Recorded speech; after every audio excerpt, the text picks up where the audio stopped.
Dedi ki 18-ci əsrdə Azərbaycanda bir növ belə deyək də, Nadir Şah Əfşar İmperiyasının parçalanması əsasında feodal qaydaların mövcudluğu, feodal hakimlərin müstəqilləşməsi, natural təsərrüfatın mövcudluğu və iqtisadi əlaqələrin olmaması səbəbindən hər oturduğu yerdə bir dənə dövlət yaradacaq. Və bu dövlətlər Azərbaycan tarixində xanlıqlar kimi düşəcək. Xanlıqlar ümumi götürəndə bizə baxdığımızda burada cənubda baxırıq Urmiya, Təbriz, sonra Marağa, Xoy, Ərdəbil, Qaradağ və Sərab xanlıqları. Şimala baxdığımızda, məsələn burada götürəndə Naxçıvan, İrəvan, Gəncə, Qarabağ, Lənkəran, Bakı, Şamaxı, Şəki, Quba xanlıqları. Bu istiqamət Carbalakan cəmaatlığı, bu istiqamət isə Qazax, Şəmkərdi, Borçalı sultanlıqları olacaqdı. Bir də Qarabağ xanlığının tabində olan məliklər var ki, bu xristiyan məliklərdir. Bunlar ki, hansılardır? Vaxtilə Albaniyanın əhalisində olan insanlar idilər. Onlar sonradan Qriqoryanlaşmışlar, yəni erməniləşmişlər və erməni məlikləri deyildi. Amma erməni deyib Qarabağda Alban məlikləri sayılır bunlar. Yəni real baxdığımızda Albaniyanın və Azərbaycanın xristiyan əhalisini yaratdığı bir kiçik dövlət qurumlardır. Azərbaycan dedi ki, cənubunda yaranan ən birinci belə deyək də birləşdirmə siyasətinə görə və aktiv siyasətinə görə baxdığımızda ümumiyyətlə bilirsiniz, ümumiyyətlə xanlıq ilk yaranan xanlıq Şəkidir, amma cənuba baxdığımızda aktiv birləşdirmə siyasəti yeridən xanlıq Urmiya xanlığı olacaqdı. Urmiya xanlığın əsasını Fətəli xan Əfşar qoymuşdu. Fətəli xan Əfşar belə deyək də, Əfşara siyasətinin əsası qoyulması Urmiya, Təbriz, Zəncan və Urmiya, Təbriz, Zəncan bir də İrəvan xanlığına oxşar cəhət götürürsünüz. Fətəli xan Əfşar Azərbaycan və İran uğrunda mübarizə apardı və birləşdirmə siyasəti edirdi. Bunun üçün o Azad xan, Nadir Şahın sərkərdəsi Azad xandan bir də Xoy xanı, Şahbaz xanla birlikdə mübarizə aparacaqdı və Azərbaycan Cənub və Şimal xanlığının birləşdirmə siyasəti ediləcəkdi. Bu dövrdə Azərbaycan İran uğrunda mübarizə aparan tayfalardan biri isə Qacarlar Məhəmməd Həsən xan Qacar idi. Bir də həmçinin bununla bərabərində Kərim xan Zəng olacaq. 18-ci əsrin 50-ci illərində Məhəmmədşah xan Qacarı hücum edir Cənubi Azərbaycana və Cənubi Azərbaycanı ələ keçirir. Asla salır, lakin Qarabağ hücum uğursuz olduğu üçün geri qayıdacaqdı. Geri qayıdanda da yolda öləcəkdi. Və bundan sonra Urmiyalı Fətəli xan yenidən aktiv birləşdirmə siyasətini davam etdirəcəkdi. O Azərbaycanın cənubunda belə deyək də Ərdəbil, Zəncan və Mak istisna olmaqla bütün xanlıqları birləşdirəcəkdi və paytaxtı Təbriz eləyəcəkdi. Şimalda isə şimala doğru hərəkət edəcəkdi. 1759-cu ildə Qarabağ üzərindən hücum edir. Qarabağa asla salacaqdı. Pənah xan öz oğlu İbrahim Xəlil xanı sədaqət əlaməti olaraq əsir verəcəkdi. Sonra İrəvan və Şəki xanlıqlarında asla salacaqdı.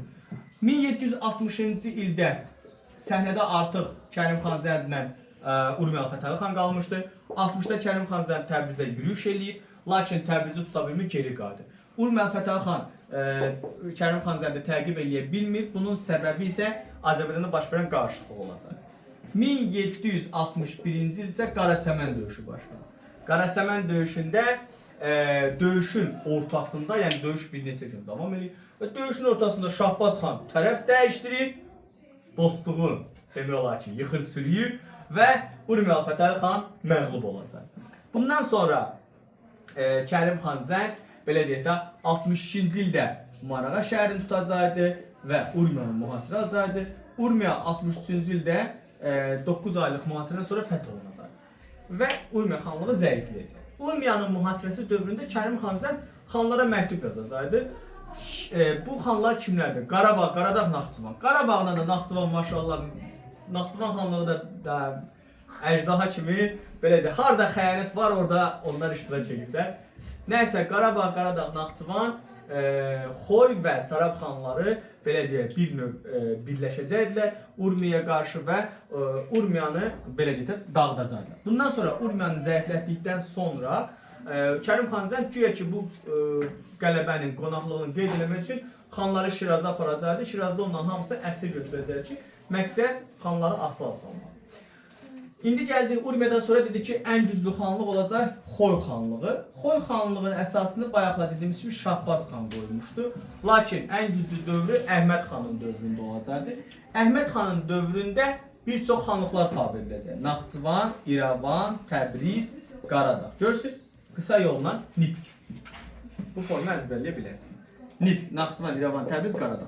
Qaradağı Xoy xanı Əhməd xan Qarabağ xanlığı ilə birlikdə 1782-ci ildə süqut uğradacaq. Sonra Azərbaycan cənublarından digər xanlıqlara baxdığımızda Ərdəbil xanlığı var. Şahsevan tayfasından Bədir xan tərəfindən əsası qoyulmuşdu. 1784-cü ildə həm Qarabağdan asıla düşmüşdü, həm də Qubalı Fətəli xan hücumuna məruz qalmışdı. Lakin Qubalı Fətəli xan hücumuna məruz qalsa da geri çəkiləcək Quba xanlığı. Bunu gələcək Quba xanlığı dərsində izah edəcəm. Sonra Təbriz xanlığı Əmraslan xan tərəfindən əsas qoyulmuşdu. Təbriz xanlığı dedi ki, Əmraslan xan bilirsiniz də 3-cü Sami Mirzə üsyanı yatıran xan idi. Təbriz xanlığı da bir müddət Qarabağdan, Urmiyadan asılılığı qəbul edən xan olacaqdı. Sonra Sərab xanlığı var Azərbaycanda yaradılan xanlıqlar içərisində. Sonra Maku xanlığı var, Bayat tayfası tərəfindən yaradılmışdı.